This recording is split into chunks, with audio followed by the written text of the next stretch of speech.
Planet Earth. At some point during our short lives, all of us turn inwards and contemplate the nature of the Earth we inhabit. From childhood, we are taught about the Earth, the Sun, the Moon and space. We learn about our solar system and the planets within it. We learn about the Milky Way and the infinite vastness of space. And we accept these teachings as fact and go about our busy daily lives. One day, I decided I wanted to know more about our world and universe. I wanted to know everything, so I started digging. But straight away, I started to bump into things that made me stop and think, here are a few of those things. Did you know that our spherical Earth is spinning in space at a rate of over 1,000 miles an hour? And that the Earth rotates the Sun at over 67,000 miles per hour, causing us to hurtle through the Milky Way galaxy at over 500,000 miles per hour? And all the while the Milky Way is expanding at the speed of light, zooming at roughly 670 million miles per hour. Mind-dazzling, isn't it? And yet not one single human on Earth can actually feel this motion. We can feel the motion on a roller coaster, a train, we get car sickness, and when we fall our entire body feels a rush, but we feel not one aspect of the Earth's daily journey through the cosmos. That's weird. We've all seen images of Earth from space. In 1972, NASA released the first whole image of Earth, as seen from space. Titled The Blue Marble, one can only feel amazement at its perfect spherical shape and feel the immense enormity of the silent nothingness that surrounds our blue marble. But did you know that the blue marble image and every subsequent image of the Earth released by NASA are composite images, developed by computers out of data and finalized in Photoshop? There are no whole images of the Earth as seen from space. Who would have thought? And then there's gravity. Einstein theorized that gravity exists due to the curvature of space that results from a massive object, and it is the force that keeps us all rooted to the Earth. What goes up must come down, and gravity is so strong that it has the power to keep all our oceans strictly bound to the Earth and the power to curve them over our spinning planet. But it is not strong enough, however, to keep the birds from gliding through the skies, to stop feathers floating in the air and balloons rising. I guess gravity's power is a selective one. As I looked into space and physics more, I had more and more questions. And I knew that somebody much smarter than me out there had the answers. But it wasn't just space that fascinated me. I wanted to learn about the biological and geographical nature of our world.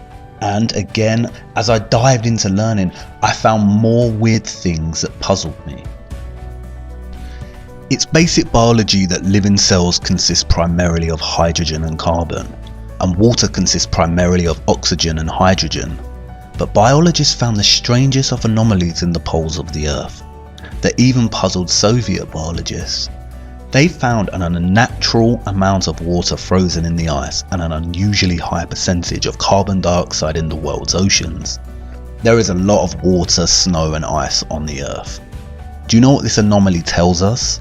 It tells us of a great worldwide fire in the Earth's history that, biologists have suggested, carried away 99% of the world's biosphere. What really puzzles me is that figure, 99%.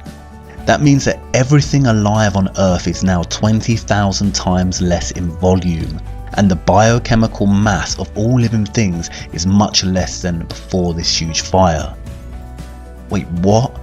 What did living things look like before that fire? There's no doubt that we could benefit from extensive scientific study in our poles, but did you know that Antarctica is the only continent on Earth that actually belongs to nobody? In 1959, the nations of the world signed the UN treaty ensuring that no country has claim to Antarctica. The treaty prohibits and regulates all global activity on the continent. Wait, come again? Since when has any nation given up their drive to own and exploit any land on Earth? I kept researching, which just opened up question after question, Some things just didn't make sense to me, and it seemed that many pieces of the larger puzzle were missing or just unanswered. And then I stumbled on something so ridiculous and absurd, I did not know whether to laugh or become angry. Meet the Flat Earth Society, a group of like-minded individuals that hypothesize that the Earth is not actually a globe in a vast and evolving universe, but a flat and stationary plane. At first I thought it was a joke, or some kind of vigilant, religious and creationist denial of scientific advancement. Humanity lived in the dark ages for years, and we finally have objective, progressive science advancing our understanding of this great mystery, and flat earthers think it's okay to promote such anti-scientific theories. Nonetheless, I thought I'd check it out before dismissing it completely. In fact, I just wanted a good laugh and some entertainment to keep boredom at bay. But you see, despite all my skepticism and desire to debunk and ridicule these flat earthers, what I found was nothing short of astonishing.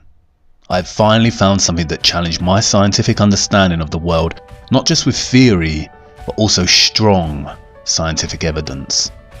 I want to share this with you. Come with me, if you will, down this rabbit hole to discover whether our Earth is in fact a flat and stationary plane. I only ask one thing before we begin: keep an open mind until the end of this series and question absolutely everything. I promise you this, at the end you will certainly agree that everything we have been told about our planet is not exactly what it seems. You may even find that your entire perspective on the world has changed, like mine has. And I warn you, this rabbit hole is deep and perhaps at times a little troubling, but we'll take it one step at a time. And hey, who knows, maybe we'll even get to meet Alice on her way to Wonderland. Follow me now to part 2 of What on Earth Happened.